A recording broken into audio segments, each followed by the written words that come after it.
Hi, ഇത് 2 ദിവസം മുന്നേ എടുത്ത വീഡിയോ ആണ് കേട്ടോ. ഒരു കുമ്പളപ്പം ഉണ്ടാക്കുന്ന വീഡിയോ ആണ്.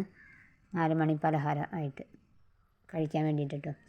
അപ്പോൾ കുറച്ച് അരിപ്പൊടി എടുത്ത് ആവശ്യത്തിന് ഉപ്പും നല്ല തിളച്ച വെള്ളം ഒഴിച്ച് നന്നായി കുഴച്ച് വയ്ക്കുക കേട്ടോ.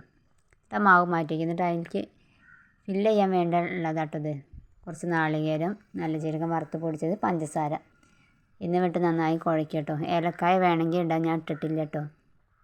എന്നിട്ട് ഇതേപോലെ നമ്മൾ പ്ലാവിൻ്റെ ഇലയിലാണ് ഈ കുമ്പളപ്പം ഉണ്ടാക്കുന്നത്. ഇതേപോലെ കുമ്പൾ കുത്തട്ടോ. നമ്മൾ കുട്ടിയാവുന്ന സമയത്തൊക്കെ നമ്മൾ കളിക്കാനൊക്കെ ഇങ്ങനെയൊക്കെ ഉപയോഗിക്കലുണ്ട്, ക്ലാസ് ആയിട്ട്.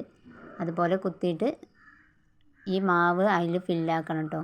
ഇങ്ങനെ റൗണ്ടാക്കി ഫില്ലാക്കി പിന്നെ അതിൻ്റെ ഉള്ളിലേക്കാണ് കേട്ടോ നമ്മൾ നാളികേരം ഇട്ടിട്ട്, പിന്നെ അത് നാളികേരം ഇട്ടിട്ട് ഈ അരിപ്പൊടി കൊണ്ട് തന്നെ അത് അടയ്ക്കണം കേട്ടോ. അങ്ങനെ അടച്ചിട്ട് പിന്നെ ഞാൻ ഏലക്കായ ഇടാത്ത കാരണം നമ്മൾ ഏലമംഗലത്തിൻ്റെ ഇലയിലൊന്ന് ഉണ്ടാക്കാൻ ഉദ്ദേശിച്ച്. അപ്പോൾ ഞാൻ ഇത് ഇവിടെ അങ്ങനെ ഉണ്ടാക്കലില്ല കേട്ടോ. അപ്പോൾ ഞാൻ ആദ്യമായിട്ടാണ് ഈ ഇലയിൽ ഉണ്ടാക്കുന്നത്. ഈ ഇലയുടെ പേര് ഞങ്ങളിവിടെ ഏലമംഗലം എന്നാണ് പറയുക. നിങ്ങളവിടെ എന്താ പറയണമെന്ന് നിങ്ങൾ കമൻറ്റ് ചെയ്യണം കേട്ടോ. പ്ലാവിൻ്റെ ഇലയിൽ ചെയ്ത പോലെ തന്നെ ഇതിലും ചെയ്യാം കേട്ടോ.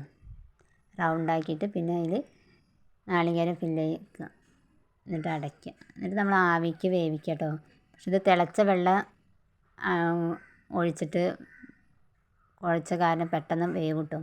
10 മിനിറ്റ് മതിയാവും കേട്ടോ. ഇതേപോലെയാണ് അത് വെന്ത് കഴിഞ്ഞാൽ കിട്ടും കേട്ടോ. കണ്ടോ?